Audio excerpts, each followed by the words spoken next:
네, 여러분 안녕하십니까. 장용진입니다. 어, 당초 오늘도 제가 생방송을 할 예정이었습니다만, 지금 상태가 고르지 못해서, 특히, 이,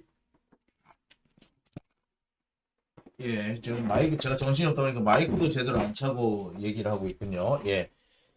자, 원래는 오늘 제가 생방송을 할 예정이었습니다만, 지금 유튜브 상태가 고르지 못하고 계속 접속에서 장애가 발생하고 있기 때문에, 일단, 제가 녹화로 방송을 한 다음에 다시 이 업로드하는 거, 동영상을 업로드하는 방법으로 이게 좀 바꿀까 합니다.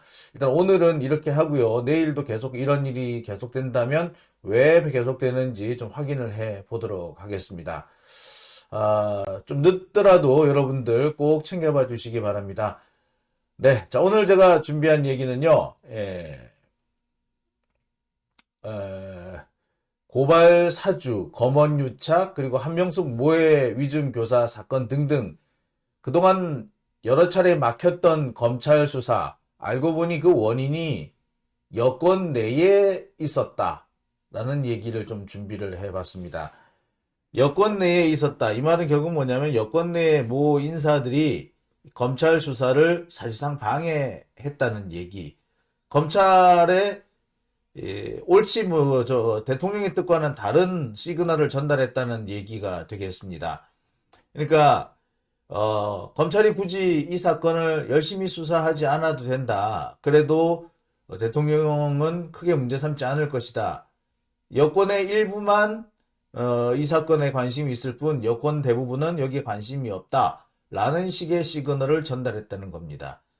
그 와중에서 이 추미애 전 장관이 도중에 법무부 장관을 그만두고 나가게 되는 상황도 벌어졌다는 거죠. 믿을 수는 없지만 제가 지금까지 알고 있는 사안들을 앞뒤 이렇게 좀 조합을 맞춰보면은 이게 틀린 얘기만은 아니구나 라는 생각이 듭니다. 자, 오늘 그 이야기를 좀 준비를 해 봤습니다. 자, 오늘 본격적으로 얘기를 들어가기에 앞서서 제작을 지원해 주신 분들입니다. 오일님, 그 다음에 김재희님, 은숙님, 달숙이님, 김주환님, 홍은주님, 그리고 오일님, 그 다음에 박상숙님, 오일님께서는 두 번에게 보내주셨습니다. 모두 감사드립니다. 여러분들이 보내주신 이 정성은 제가 제작을 하는데 이 동영상을 제작하는데 아주 유용하게 쓰도록 하겠습니다. 자, 다음 얘기 계속 이어가겠습니다. 자, 본격적인 얘기가 될 텐데요. 최근에 제가 어떤 사람으로부터 제보를 받았습니다. 땡땡신문 사람들이 비밀리에 누구누구를 만났다. 언제? 고발사주 사건이 터졌을 때, 혹은 검언유착 사건이 터졌을 때, 하여튼 이게 주요 사건이 터질 때마다 수사에 개입한 여권 인사가 있었고, 특히 검언유착 사건 때는 채널 A 측 관계자들 직접 만나기도 했다라는 전언입니다. 자, 언론 특히 조중동 쪽, 이 신문은 이제 조중동 쪽에 있는 신문이겠죠.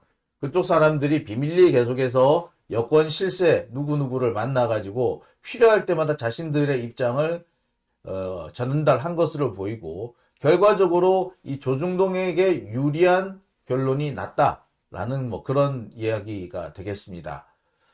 어, 그러니까 이 사람들 얘기는 그랬다는 거예요.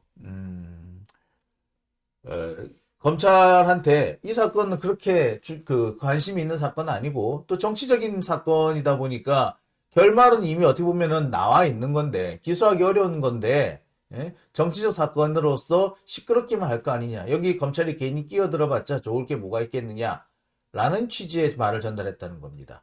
그러니까 검언유착 사건도 그렇고 고발사주 사건도 그렇고 당사자들을 도저히 기소하거나 처벌하기가 쉽지 않은 사안 아니냐. 근데 기소하고 기소를 하려면은 상당히 수사에 무리가 따라야 되는데 그럴 필요까지는 없다.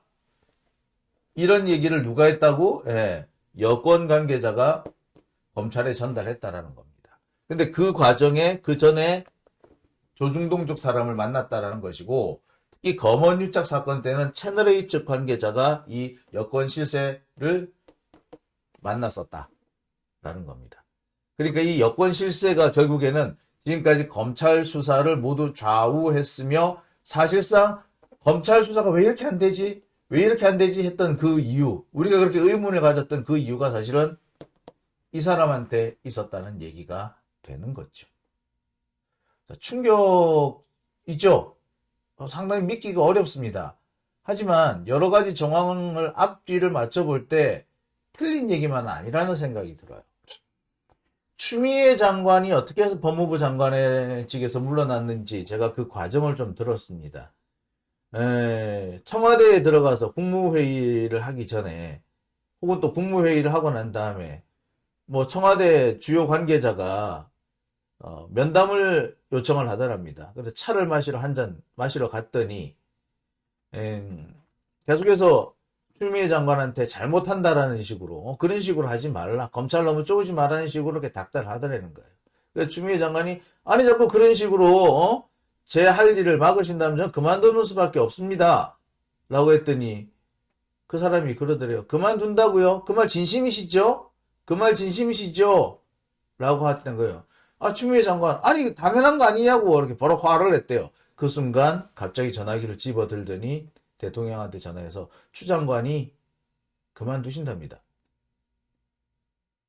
자, 상황이 그렇게 됐다는 거예요. 그래서 추 장관은 입장에서는 물러날 수밖에 없는 상황이 되어버렸다는 것이고 결국에는 대통령과 장관 사이에서 농간을 부린 자가 있었다는 얘기가 되는 거죠. 이 얘기는 제가 충분히 신빙성 있는 사람한테, 그 상황을 너무 잘 알 수 있는 사람한테 들었기 때문에 이거는 확실합니다. 자, 그렇다면은 그렇게 억지로 추 장관을 내보내야 했다면, 그런 상황이 있었다면 이런 상황도 사실은 말은 된다는 얘기죠. 얼마든지 있을 수 있다는 거죠. 그 사람들이 추 장관을 내보낸 것은 자신들이 이렇게 검찰을 컨트롤하는데 상당히 장애가 됐기 때문에 검찰 보고 아이고 대통령 뜻은 그거 아니니까 수사하지 마 라고 했는데 추 장관은 자꾸 수사하라고 한단 말이야. 근데 그 혼선을 어떻게 추 장관을 날림으로써 제거해버렸다는 얘기가 되는 겁니다. 이것만 보더라도 이 제보가 나름 신빙성이 있다, 그냥 건너뛸 수 있는 얘기는 아니다 라는 생각이 들더군요. 자, 여러분들께서는 어떻게 생각하십니까? 제가 과한 생각을 하는 건가요? 자, 그래서 도대체 그러면은 그 여권 실세라는 사람들이 뭐라고 얘기를 했느냐?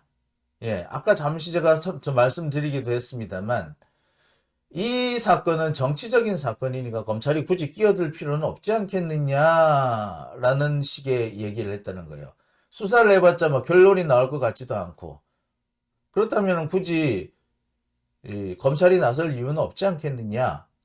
나와서봤자 정치적인 공방 사이에 끼어서 검찰의 입장이 오히려 곤란해질 수 있으니 안 하는 것도 뭐 나쁘지 않지 않느냐. 그러니까 정치적 문제니까 끼어들지 말라. 뭐 수사상으로 뭐 성과가 나올 것 같지도 않고 정치적 문제고, 그럼 뭐 검찰이 끼어들 필요는 없지? 라는 식의 그 발언을 했다는 겁니다. 검찰 입장에서는 뭐 안 그래도 수사하기 싫은데 이런 류의 코멘트가 있었으니까 당연히 수사를 안 하려고 했겠죠. 안 하는 게 어떻게 보면 당연하죠. 예. 자, 상황이 이렇게 되다 보니까 검찰 수사가 지지부진했던 건 어떻게 보면 당연한 겁니다. 검찰로 봤을 때는 여권 쪽에서 두 개의 시그널이 내려오는데 하나는 자기들 입맛에 맞고 하나는 자기들 입맛에 안 맞아. 그나마 자기들 입맛에 안 맞는 얘기를 하는 사람은 얼마 뒤에 나가버렸어. 물러나버렸어. 오케이. 그렇다면은 수사를 적극적으로 할 이유가 없구나. 그 말이 맞구나. 라는 생각을 하게 되는 거지.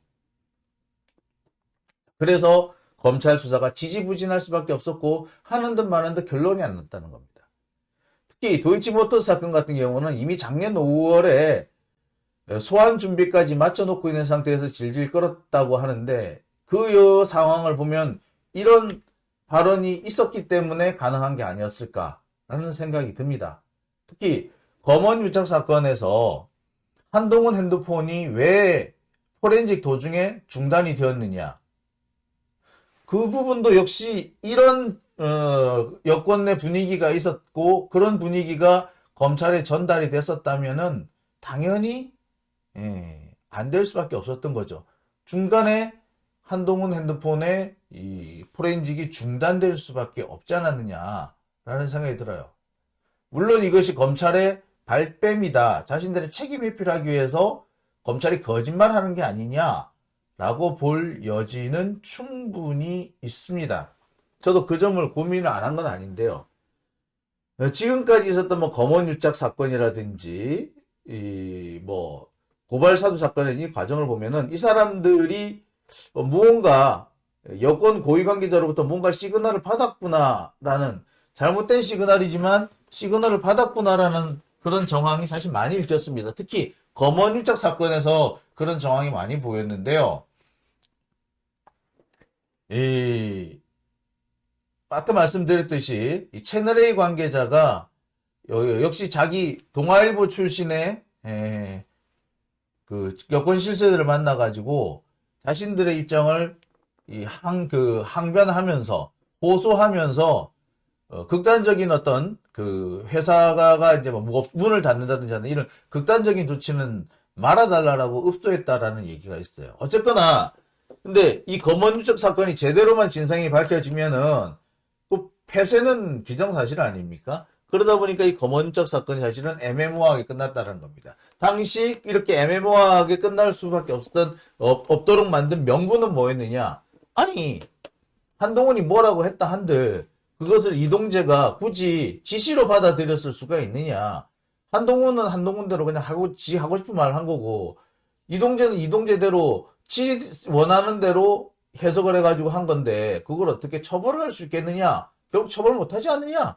그러니까 굳이 이걸 밝혀낼 필요도 뭐가 있냐? 검찰이 수사를 하는 이유는 처벌하기 위함인데 처벌 못하는데 뭐 하려고 하냐? 라는 식으로 전달을 했다는 거예요. 근데 그럴 만한 의심스러운 정황이 사실은 몇 건데 확인이 되죠. 뭐 이낙연 당시 아마 총리였던 걸 기억하는데 이낙연 총리 윤건영 수석이라든지 이런 동아일보 출신 정치인들, 여권 정치인들이 동아일보하고 채널A 관계자들을 꽤 여러 차례 만났다는 거는 이미 다 알려진 사실이거든요. 자, 뿐만 아니라 국회 법사위에서 검찰개혁법안이 올라가면은 이상하게 발목이 잡혀요. 희한하게. 지금 언론개혁법 중에서 그 징벌적 손해배상제 같은 경우는 국회 본회의에 올라가 있어요, 현재. 그 상태에도 굉장히 지금 스테이돼 가지고 있는 상태예요. 왜 이렇게 이런 일이 벌어질까요? 뭔가 자기들끼리 내부적으로 꿍짝이 있었다는 얘기인 거죠. 꿍꿍이가 있었던 거예요. 더군다나 이수진 의원이나 최강욱 의원 이런 사람들이 초반에 법사위 진출이 안 됐었어요. 입성이 안 된 상황이었어요. 왜 그랬겠습니까? 이 사람들 사실 전문이 법사위인데. 자, 이 역시도 개혁적인 의원들이 법사위에 올라간 걸 막아서 그 사이에 자신들이 원하는 대로 일정하게 사건의 흐름을 틀어놓고 보자라는 그런 의도였을 가능성도 사실 배제를 못하겠습니다. 이런 상황들을 맞춰보면은 단순히 검찰의 책임 회피나 발뺌만은 아니다. 그런 부분도 있겠으나 이제 사실로 볼 수 있는 부분, 어떤 자인지 모르겠으나 검찰 수사를 막은 여권 내 인사가 존재한다라는 부분도 최소한 어느 정도는 사실이라는 거죠. 게다가 지금 검찰이 지금에 와서 발뺌할 이유도 없지 않습니까? 만약에 이재명 정부가 들어섰다면 검찰이 사실은요 제가 하려는 게 아니고 누가 시켰어요 라고 이렇게 얘기를 하지만 지금 윤석열이 지금 대통령에 당선된 상황이잖아요. 그런데 발뺌할 이유가 있을까요? 발뺌할 이유가 없습니다. 하나도 없어요. 그렇다고 본다면 이건 고심을 해봐야 될 문제인 거죠. 사실일까 아닐까? 좀 확인을 해볼 필요가 있는 겁니다.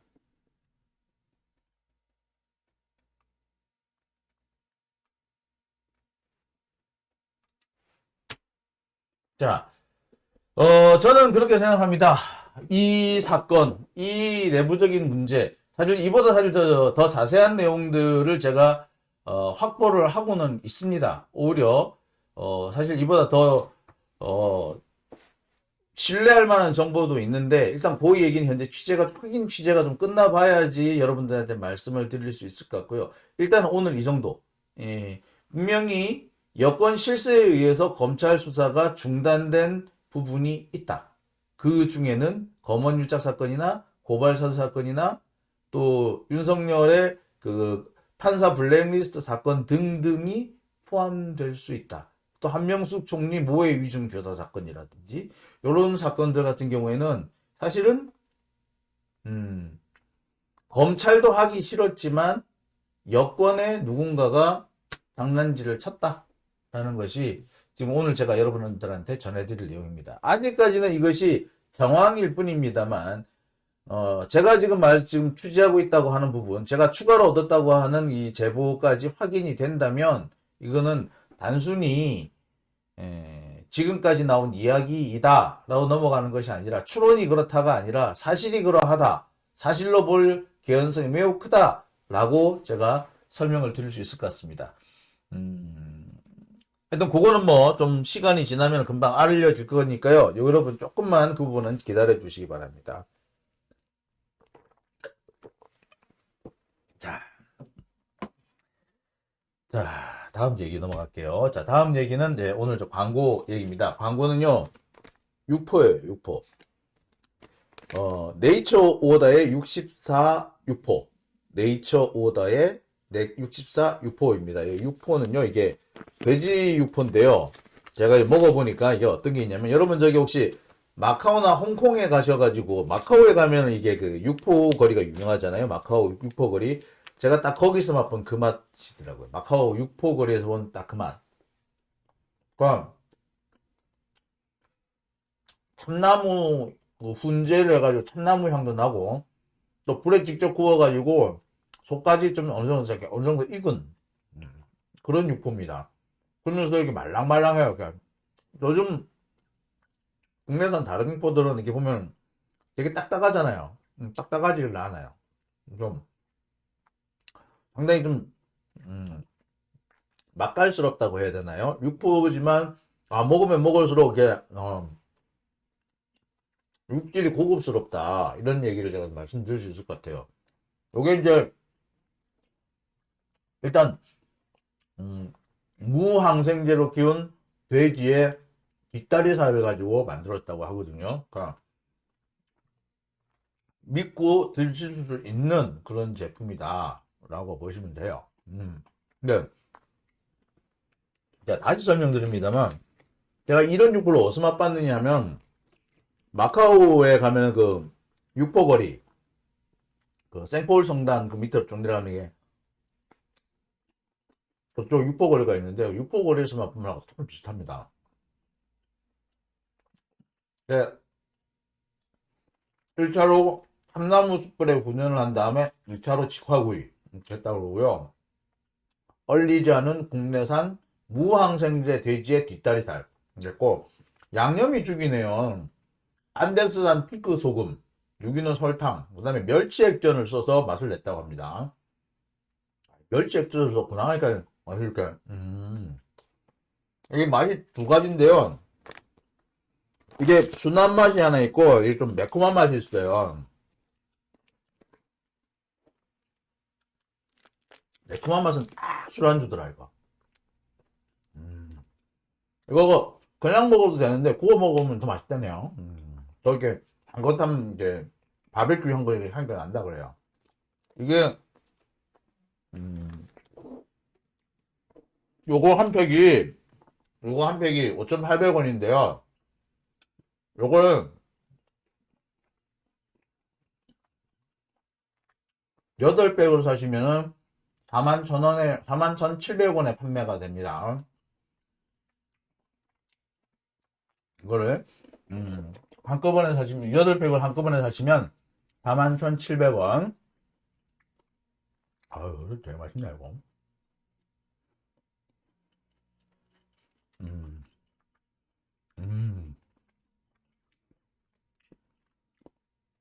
예, 41,700원이다 라고 보시면 되겠고요. 이게 8팩을 사면 41,700원인데 이게 반반 섞인 거 매콤한 맛하고 오리지널, 보통 순한 맛하고를 반반씩 섞어서 하실 수도 있다고 합니다. 그렇게 해서 8팩을 이렇게 4팩씩 4팩씩 해서 팔기도 한다네요. 근데, 제 개인적으로는, 오리지널도 괜찮은데, 이 매콤한 맛이 더 맛있는 것 같아요. 매콤한 맛이 많이 맵진 않거든요. 그러니까, 전체적으로 맛은 순해요. 식감은 되게 쫀득쫀득하면서도 부드럽습니다. 음, 괜찮네, 이거. 네. 그럼, 8팩에 41,700원. 네, 이렇게 하시면 되겠습니다. 네. 자, 다음 얘기를 넘어갈게요. 자, 저 물을 좀 마셔야 되겠습니다.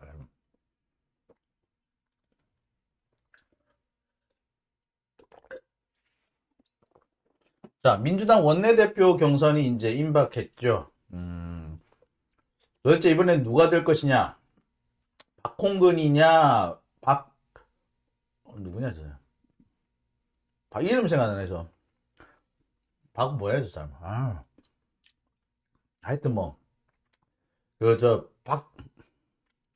제가 요즘 이래요, 갑자기. 박홍근 의원하고 박광온 의원, 네. 박광온과 박홍근과 박광온, 이 두 사람의 대결로 현재 압축이 되어 있는 것으로 보이는데, 초반에는 거의 박광온이 독주하는 분위기였는데, 지금 최근의 분위기는 많이 바뀌었다고 해요. 이게 이제, 우리 시민들이 이렇게 계속해서, 민주당사 앞에서 시위를 하면서 박광온은 안 된다. 박광온만큼은 안 된다라고 이렇게 주장을 하다 보니까 그 의견이 좀 많이 전달이 된 것 같아요. 이 사진 같은 경우 이게 김성수 님이죠. 예. 여기까지 나가셔가지고 또 연설을 하고 막 그러시나요? 예. 예, 오늘 같은 경우에도 이렇게 많은 분들이 모였습니다. 오늘은 아마 이게 촛불 집회로 이어져가지고 이렇게 어두운데 이렇게 많은 분들이 모여가지고 계속 시위를 하셨어요. 그래서 박광원은 절대 안 된다라는 반대 의견을 표시하셨고, 저희 이 장용진 TV에서 항상 제가 소개를 자주 하는 분이죠. 예. 가수 백자님이 직접 출연을 하셔가지고 오늘 응원의 노래를 해주셨습니다. 노래를 뭘 했냐면, 칼을 주면 칼을 제대로 써라. 그 칼로 왜 자해를 해? 요 노래를 부르셨더라고요. 자, 이렇게 가수 백자님도 나오셨고, 자, 그리고 역시 이렇게 밤늦게까지 이렇게 많은 분들이 자리를 지켰습니다. 이런 열성적인 지지자들의 목소리에 힘입어서 오늘 이게 아마 민주당사 앞에서도 시위를 하고 여의도 주변을 이렇게 돌면서 같이 시위를 이제 행진까지 벌였던 것으로 알고 있는데요. 아마 이것이 적지 않은 영향을 미친 것으로 보입니다. 지금 나오는 얘기로는 그래요. 3차 결선 투표까지만 가면은 박홍근한테 이긴다. 1차 민주당 경선 원내대표 경선이 지금 현재 콘클라베 방식, 교황 선출 방식으로 하잖아요. 이름을 그냥 적어놓고 기호 1, 2번에 출마자 없이 그냥 1번, 2번, 3번 그냥 이름만 딱 써서 내고 거기에서 1차 무기명 투표를 하고 2차에서는 그 중에서 10% 이상 득표한 사람들만 모아서 다시 2차 투표를 합니다. 여기에서도 최종적으로 과반 득표자가 나오지 않는다. 그럼 3차에 대해서는 1위, 2위를 두고 최종 결선 투표를 한다고 합니다. 자, 그러니까 1차 무기명 투표에서 혹은 2차 10% 이상 득표자들 중에서 하는 경선, 이 두 차례의 경선에서 살아남아서 3차 경선, 2위까지 계속 해 올라간다면, 마지막으로는, 가능성이 있다. 물론 이 중에도 1차, 2차 투표 중에서도 과반 득표자가 나면 그대로 종료를 한답니다. 하지만 지금은 1차 투표일 가능성은 없고 2차 투표일 가능성도 그다지 높아 보이지는 않습니다. 그래서 3차 경선까지 갈 것 같긴 한데 이 3차 경선까지 가면은 승산이 있는 것으로 다들 지금 예측을 합니다. 왜냐하면 당내 의원들도 이 지지자들이나 당원들의 의견을 완전히 무시할 수 없기 때문에 이렇게 반대가 많은 사람이라면 어떻게 이 사람을 단순 원내대표가 아니라 비대위원이 될 건데 비대위원장이 될 건데 어떻게 이 사람을 앉을 수가 있겠느냐 뭐 그런 의견이 의원들 내에서도 좀 나오나 봐요. 그래서 아마 3차까지 간다면 승산이 있다는 게 대체적인 시각입니다. 제가 보기도 좀 뭐 그럴 가능성이 커 보이고요. 어쨌거나 이 결론은 아마 내일 저녁 때쯤 되면 나오지 않을까 생각이 드는데 내일 저녁 때 제가 어떤 소식을 전해드리게 될지 상당히 궁금합니다. 제가 여러 번 말씀드립니다만 이 박광원 의원 같은 경우는 사실은 보면 국회 법사위에 있으면서 개혁 입법을 진행을 시킨다기보다 개혁 입법에서 번번이 발목을 잡고 개혁 입법을 좌절시킨 그런 인물이죠. 그래서 사실 좀 탐탁치 않습니다. 근데 거기에다가 더해서 이 사람이 이낙연계였단 말이에요. 이낙연계가 되다 보니까 이 사람이 비대위원장, 원내대표가 되면은 이낙연계가 대거 비대위에 진출을 할 것으로 이렇게 전망이 됩니다. 그러면은 어떻게 될까요? 지금 대선 기간 동안에 윤석열을 찍은 민주당원, 소위 말하는 우리 말하는 똥파리라고 하는 애들, 이 똥파리들이 원래대로라면 해당 행위를 했기 때문에 모두 민주당에서 쫓겨나야 될 사람들인데 그대로 살아서 이어진다. 그렇게 되면은 다음번에도 또 무슨 짓을 할지 모른다는 게 뭐 많은 사람들의 중론입니다. 따라서 박광원이 되면 똥파리가 살아온다. 박광원이 되면 똥파리가 살아온다.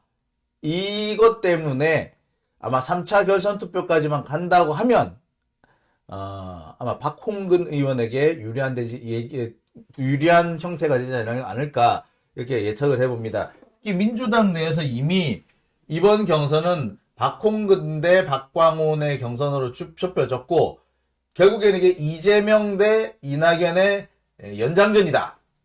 경선 연장전이다라는 의식이 좀 많이 번져 있어요. 박홍근 의원 입장에서는 불리할 게 없죠. 자, 현재 이런 상황이기 때문에 좀 더 상황을 지켜봐야 될 것 같다. 대신에 그 상황을 지켜보는 동안 최대한 힘을 다해서 민주당의 이런 의원들이 박광원으로 가지 않도록 우리 국민 여러분들이, 시민 여러분들이, 지지자 여러분들이 좀 힘을 좀 써 주셔야 될 것 같다라는 생각이 듭니다.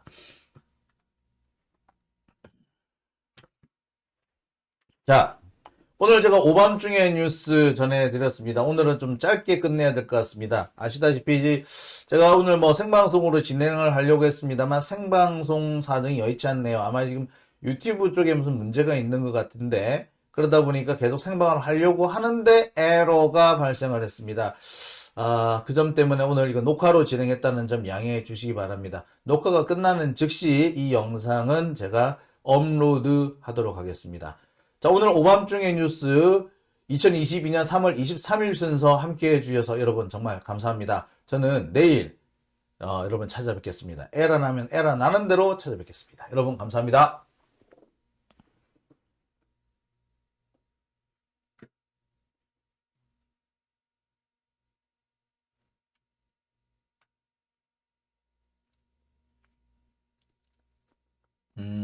끝나기 전에 가수 백자 노래도 한번 좀 들으시죠. 예. 가수 백자 오늘도 뭐 나오셨던데 예. 가수 백자님의 노래 예. 우리 가수 백자님 노래 안 듣고 끝내면 좀 아쉽잖아요. 그죠? 예. 가수 백자님 노래 오늘 하나 띄워드리고 오늘 순서도 마치겠습니다. 선제 탄핵송. 대통령이 되기 전에 나라 말아먹기 전에 진짜 전쟁 나기 전에 자위대를 보기 전에 선제 탄핵만이 우리나라 살 길이다. 선제 탄핵만이 우리나라 살 길이다.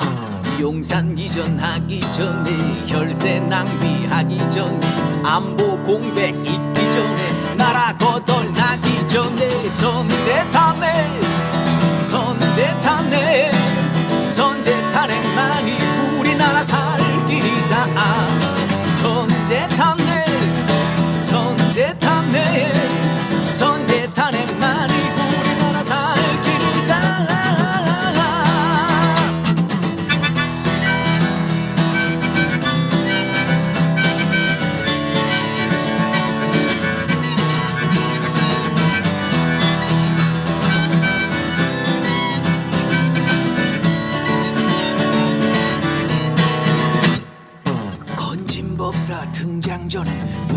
천국 되기 전에 정치 보복하기 전에 검찰 왕국 되기 전에 선제 탄핵 선제 탄핵 선제 탄핵만이 우리나라 살 길이다. 선제 탄핵 선제 탄핵 선제 탄핵만이 우리나라 살 길이다. 선제 탄핵 선제 탄핵 선제 탄핵만이 우리나라 살 길이다. 선제 탄핵 선제 탄핵